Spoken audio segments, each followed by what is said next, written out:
안녕하십니까. 공병호입니다. 10월 16일 이제 보궐선거가 끝났는데, 이제 보궐선거도 뭐 선거를 관리하는 사람들이 손을 대지 않겠냐 그렇게 생각했습니다만은 역시 손을 많이 댔네요. 그래서 이제 아침에 실시간 방송을 내보냈는데, 이제 조금 한번 정리해서 말씀을 드릴 필요가 있을 것 같다는 생각이 들어가지고, 참 대한민국이 큰일이네요. 뭐 한 번, 두 번 정도 선거 부정을 하는 것은 뭐 옳은 일은 아니지만 뭐 사람이니까 할 수 있다 이렇게 생각하지만, 이렇게 대놓고 그냥 선거마다 숨기지도 않고 동일한 방식을 사용해 가지고 계속해서 이렇게 득표수를 조작하는 것은 진짜 심각한 문제입니다. 예, 정말 북조선도 징글징글하지만 맨정신으로 보게 되면은 나라 꼴이 참 뭐 말로 표현하기가 힘든 거죠. 이번에도 강서구청장 보궐선거나 역대 선거와 마찬가지로 사전투표장에 오시지 않은 유권자 정보를 이용해 가지고 사전투표장에 오지 않았는데 사전투표장에 온 것처럼 그렇게 가짜표를 만드는 겁니다. 일명 유령 사전투표자 수, 가짜 사전투표자 수, 이거를 만들어 가지고 이거를 이제 본인들이 당선시키고자 하는 그런 후보에게 이제 밀어주는 거죠. 더해주는 겁니다. 간단하게. 선거 사기라는 것이 그렇게 복잡하지 않고 그냥 더하기 빼기 하는 거니까. 그러니까 한 표도 국민의힘 후보한테는 더해지지 않는 거죠. 서울시 교육감 후보는 진보 교육감에게 표를 더해주고, 그 다음에 다른 뭐 금정구청장 선거에서도 더불어민주당 후보에게 표를 더해주고, 강화 군수 선거에서도 더불어민주당 후보한테 표를 더해주는, 그러니까 아주 간단하게 사전투표장에 오지 않은 유권자의 정보를 갖고 있는 겁니다. 선거 사무를 담당하는 사람들이. 이 사람은 뭐 투표하지 않는 사람이다. 그럼 그 사람을 사전투표에 이런들 온 것처럼 꾸며가지고 그렇게 해서 이제 표를 더해주는데, 뭐 새로운 방식은 아니고, 강서구청장 보궐선거 그리고 그 전에 똑같은 방식을 한 겁니다. 뭐 이제 이 선거 사무 담당하는 사람들이 그렇게 뭐 제가 볼 때 머리가 좋은 사람들 아니니까 하나 그냥 프로그램을 정해 가지고 그냥 그걸 계속 돌리는 겁니다. 그냥 조작감만, 뭐 예를 들면은 사전투표장에 두 사람이 왔을 때 한 표를 만들 건지 다섯 사람이 왔을 때 한 표를 만들 건지 그렇게만 이제 조작을 하는 거죠. 이 한국의 식자청들이나 이 지도청들이 나라가 이렇게 여러분들 망가져 가지고 앞으로 어떻게 할지 이제 하도 의의가 없어가 나는 이제 뭐 처음에는 비분강개하고 이렇게 했는데 지금은 이제 뭐 그냥 의의가 없어서 그냥 웃는 거죠. 한번 여러분 정리하게 되면은 서울시 교육감 후보는 제야 전문가가 분석한 것이 종로구입니다. 종로구 사례가 거의 서울에 다 적용이 돼서 갔거든요. 서울시 교육감 선거는 강서구청장 보궐선거처럼 화끈하게 조작을 했습니다. 사전투표장에 두 사람이 올 때마다 한 표씩을 유령 사전투표자 수를 만들어 가지고 그걸 전부 다 진보 교육감 후보와 함께 더해 준 거죠. 그러니까 종로구에서만 만든 표수가 4,430표, 관외 사전투표, 관내 사전투표 다 합쳐가지고, 그러니까 이제 원래 사전투표율이 7.19%인데 종로구에는 그걸 10.70%로 올린 거죠.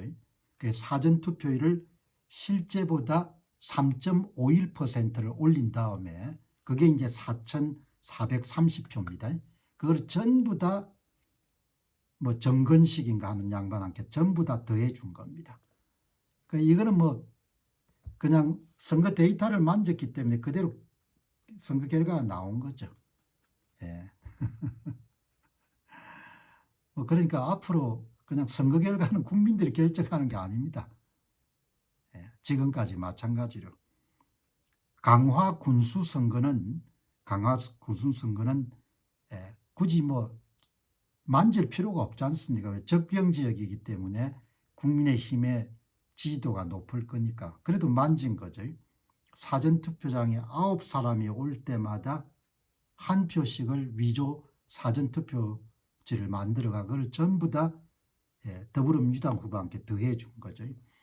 그렇게 해서 집어넣은 표수가 1750표.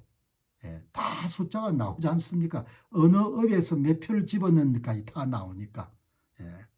실제로 강화 군수 선거에는 사전투표율이 25.51%인데 그거를 28.30%로 올린 거죠. 2.79%를 올려가지고 2.79%가 1750표입니다. 그 1750표를 이제 유령 사전투표자 수죠. 투표소에 오지 않은 사람을 전산 조작을 해가지고 이러면 사전에 정보를 다 갖고 있을 테니까 선거 잘 안 한 사람이 누군지 그렇게 해서 이제 1750표를 집어넣어 준 거죠. 예. 금정구청장 선거는 사전투표장에 5사람이 올 때마다 한 표씩 유령 사전투표자 수를 만든 거죠. 그걸 전부 다 더불어민주당 후보한테 더해 준 거죠. 이번에 이제 더불어민주당하고 조국혁신당의 단일화가 됐지 않습니까? 여기 이제 금정구청장 선거 이런 데는 이기기가 힘들지 않습니까? 당일 투표에서 압도적으로 국민의힘 후보가 이겼으니까. 그래도 이렇게 다 조작을 하는 겁니다. 그러니까 그냥 뭐 주문자 상표 부착 방식처럼 본인들이 원하는 대로 마음대로 선거를 만들어가지고 이렇게 표를 집어넣을 수 있는 겁니다. 윤 대통령 참 문제가 많은 사람입니다. 나라가 참 망하는 일인데 야 어떻게 북한도 여러분들 참 완악한 나라지만 어떻게 이렇게 선거를 한두 번 정도는 그래 내가 이해할 수가 있는데 대놓고 이렇게 선거를 전국을 다 조작을 한 겁니다. 지금 제야 전문가가 지금 이 세 군데만 분석했는데 무슨 곡성이나 이런 데도 다 손을 댄 것 같다는 이야기죠. 야 정말 참 한국 사람들이 이렇게 가서 안 되는데 선거를 이렇게 이러면 다 조작을 해가지고 선거를 장악한 사람들이 권력을 완전히 장악한 그런 상태가 됐으니까 국힘당은 한 표도 못 얻은 겁니다. 조전혁 씨 입 열겠습니까? 입 다물겠죠. 조전혁 씨가 위스콘신 대학을 나온 경제학 박사지 않습니까? 이거 모르겠습니까? 만일 모른다면은 경제학 박사를 거꾸로 한 거죠. 대한민국 사람들을 대한민국 사람들이 아닌 거죠. 조선 사람보다 못한 겁니다. 어떻게 이렇게 거짓과 사기와 이런들 이렇게 조작이 일상이 됐는지 또 그냥 대충 듣고 넘어가겠죠. 뭐 오늘 조선중앙동아일보 기사 보시기 바랍니다. 맨정신 가진 사람들은 어떻게 이렇게 거짓이 그냥 일상이 된 나라가 됐을까. 정신 못 차리면은 자식들하고 고생합니다. 내가 늘 이야기하듯이 우리가 뭐 큰 거를 애들한테 못 물려주더라도 그래도 선거는 제대로 물려줘야 될 거 아닙니까? 정말 참 완악한 사람들입니다. 아마 세계에 이런 나라가 없을 겁니다. 10년째 뭡니까? 같은 프로그램 이용해 가지고 조작해서 이름들 선거 만드는 나라가. 북한도 어마어마한 나라지만 남한도 어마어마한 나라인 겁니다. 뭐 이거 다 밝혀진 거니까 다 듣고 넘어가겠지만 어떻든 뭐 아셔야 될 것 같기 때문에 제가 말씀드리는 겁니다. 감사합니다.